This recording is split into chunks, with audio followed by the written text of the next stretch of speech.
And it's not my first time to Assam. I have some personal relations here, so I knew what to expect when I was assigned the seat on the very left of the airplane flying in yesterday. And I was actually able to take this beautiful picture of Mount Everest, which is actually visible there. And I decided to still put that into my presentation because it reminded me a little bit of my topic today. It's maybe a little bit of an overused metaphor by now, but I think, you know, of course there are a lot of similarities when it comes to learning a new language and mastering it. Same also goes for migration. It is a little bit like climbing a mountain, you know, it's not a sprint, but you have to bring in stamina, and it's a long walk. And you might think in the beginning it's easy, right? You just have to walk up there. And you might just take off and walk off. And then you will encounter pitfalls, and you will encounter obstacles, and they might just make it impossible for you to reach your finish. So it's maybe actually hard when you go through it. But I want to show you today and talk a little bit about how it is also manageable. It is easy in the sense that we know how language training works. We know what obstacles, pitfalls and so on await you there. And if you can see, there's a small jet plane right over Mount Everest. So we're going to basically sit in that airplane and take a look at the whole mountain to see what is there. Next slide, please.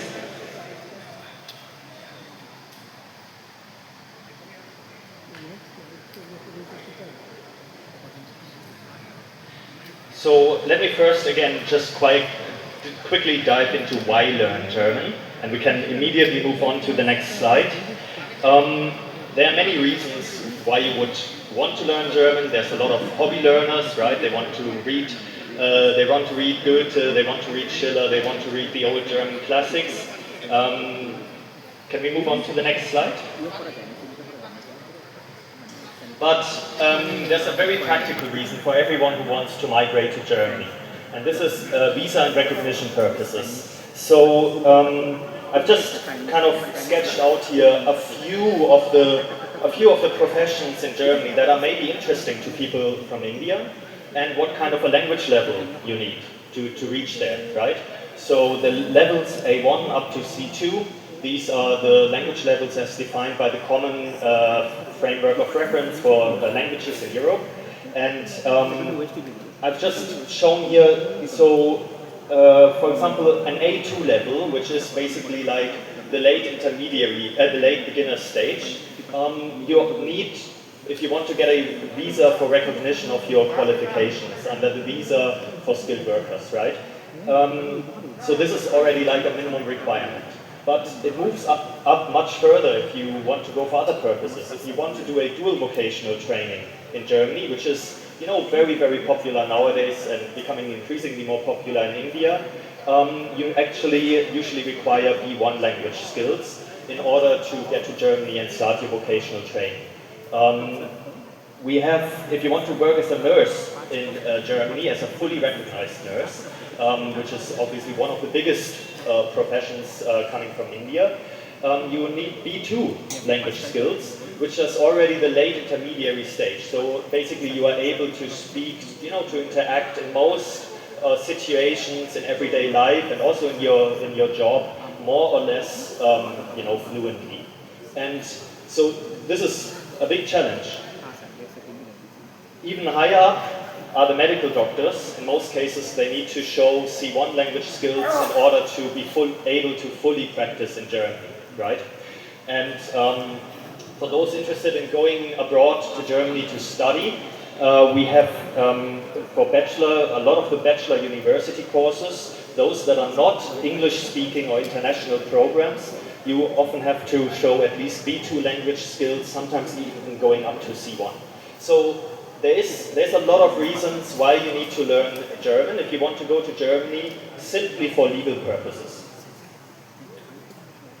Can we go to the next slide, please?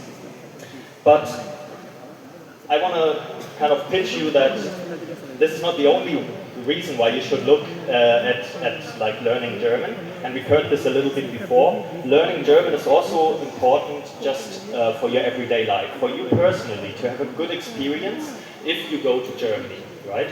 So managing the bureaucracy, like if you arrive, you need to open a bank account and all of these things. This is just much easier if you know the language.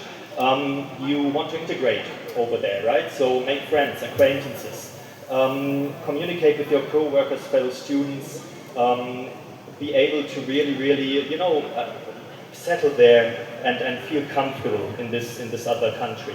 So all of these are reasons why going beyond the purely legal or administrative hurdles, you should really want to, before going to Germany, try and reach as high of a language level in German as possible. And I'm just pointing you here to like a little bit of a video series that we have at Goethe Institute on our own channels. So the QR link or QR code leads to that. Where some Indians who have managed that step, they tell you about their experiences and also the difficulties that they face. And so this can give you a little bit of insights to prepare. And this preparation is really important. Can we move on to the next slide? So with that, I'm coming to how to learn German, which is really the expertise of Goethe Institute, Max Müller-Bhavan, as it's also called here in India. We are the officially recognized German Cultural Institute. We are situated in India since 1959, and so we have a long experience in teaching the language. Can we move on? Next slide. So I'm just gonna to take a look at a few of the factors here. Learning a language is a very individual and complex process, but it can be broken down so that it's manageable. And I'm going to look here at two sides. So on the side of the language learner, we've heard this before already. One shouldn't underestimate that it takes simply time to learn a foreign language, and the same is true for German. Some people say it's maybe more difficult than other languages. I think, oftentimes it comes down also a lot on your previous experiences. So exactly individual factors, like what is your own mother tongue? If it's a language that is already closer to the European spectrum of languages, you might actually find it a bit easier. But if it's if you're very far away linguistically, then it's a bigger step to overcome first. What's your educational background of the language learners? Have they learned, or have they studied? Are they able to sit down, learn regularly? Or has it been many years since they left school, they've worked in the meantime? You kind of, over time you unlearn to learn if you don't do it regularly. So then it takes some time first for you to even get back into that process. Also, your motivation simply, and what other commitments you have in life, right? So if you have a family, if you have a job, it becomes difficult for you to just learn another language on the side while having all of these commitments. This is why we, for example, if we work in projects for international recruitment, recruitment to Germany, we always suggest that ideally, participants should be able to fully focus on language learning, or as much as possible.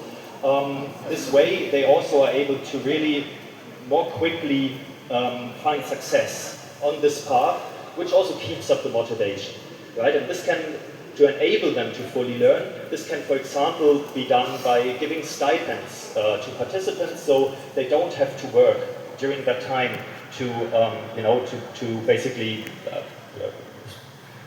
have their standard of living. Now, on the side of the language training, there are several ways that how we can react on to that. So you should really look out. We've heard it also before by other speakers here. Your teachers should be well trained. They should be trained in making lessons communicative. They should be trained to making it variable. between different formats, group format, individual format, to really be able to also keep up this, the spirit and the motivation in the language class. And it should be learner-oriented, right? So someone who is a student at university, they need a different kind of learning style than someone who has, as I said, maybe, left school or college 10, 15 years ago and worked in the meantime in in some vocational job. They will be usually a different kind of a learner who needs to be addressed a little differently.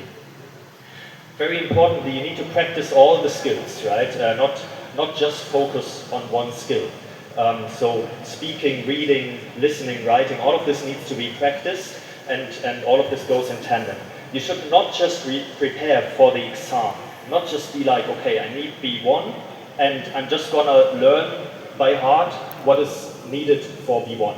Of course, it's important to pass the exam, but for all of the recognized exams out there, you have your best chances of passing if you are, if you haven't learned by heart, but you actually are able to speak the language independently, flexibly, and this comes not just by learning by heart, right? This comes by practicing it in changing situations.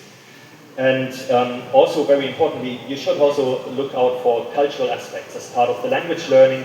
Language is one thing of many that prepare you for another country. It's important that you also, it goes along with cultural aspects where you learn also about the other country, how people behave there differently maybe, how everyday life functions a little bit differently, public transport, administrative tasks and so on. And last but not least, I've put it down on here, regular monitoring of the learning progress is obviously very beneficial, both for the candidate themselves, so they know, okay, where am I right now, where are my weaknesses maybe, but also say if, it's a project with some partner organization or with the future hiring company, so they know what's going on, right? And where maybe a little bit more work is needed, or maybe some extra classes, which can always happen. Next slide. So, I've just, again, summarized here what to look out for. So when it comes to language training, you should look out for learning intensities. The learning intensity, so number of classes per week, basically, it should fit to the lifestyle, to your current everyday life, so that you're able to get along well and you are able to make the most of the classes. Too many classes can actually also be counterproductive because they can just overwhelm you, bring down the motivation, and then it's difficult to keep learning. Learning formats, right? There are face-to-face offers, there are online offers, all of this. The classes should be oriented along the common European framework of references, which I've mentioned before, ideally because then they can prepare you well also for the exams. Language certification, right? They should be recognized by authorities. There are some big exams out there. Goethe Institute exams are one of them, which are recognized by visa authorities and so on. And all of these big exams, that are recognized, they are secure, regularly audited, so you actually have, a really good test of your language skills. Looking at teacher qualification, it's not just enough. I mean, it's the first step that you need to be able to speak the language yourself as a teacher. So the teacher needs to have themselves a high language level, right? But also they should be actually really well informed about current teaching methodologies, pedagogics. They should be able, like, I wouldn't be a good teacher, I'm not trained, right? I'm just talking about this. I know a lot in theory, but I've never done it myself, even though I'm a mother tongue speaker. I wouldn't dare to step in front of a classroom. Intercultural preparation, I said it before, that's also a very relevant part of it. We've heard before there are trusted sources out there that you can, where you can actually be sure that the information given there is accountable. And these are like governmental platforms, but also we at Goethe Institute, we have a lot summarized on our home pages, for example. And also then there are free of cost offers available to kind of help you take the first steps. Next slide. And now I'm just going to give a quick glimpse into our experience. So you maybe trust me that we know a little bit about what we are talking about. Next slide. So there's a project, an international recruitment project called the APAL project, which Goethe Institute conducts together with the Federal Employment Agency of Germany. And in this project, we prepare young people also from India, also from other countries, but since 1.5 years also from India, to go to Germany and start a dual vocational training there. And this is just a glimpse into what the whole process looks like. So it all starts with the selection of participants, with the job interviews, so that once selected applicants go into the program, they know if I manage to learn the language, I will have a job there, or a training, first of all, right? But we see this is really, really beneficial. It really pushes learners to do well. It motivates them. Also then you're already, during the learning process that comes after that, you have regular contact between the future employers and the participants. And this helps them to understand better, what am I getting into here, and understand that this target is real, that is there, throughout the months that it takes to learn the language, because in APAL they usually come in with an A1 language level, but they have to learn up to B1 to go for dual vocational training. So it is several months of language learning, it is intensive, but this way, the motivation is upheld.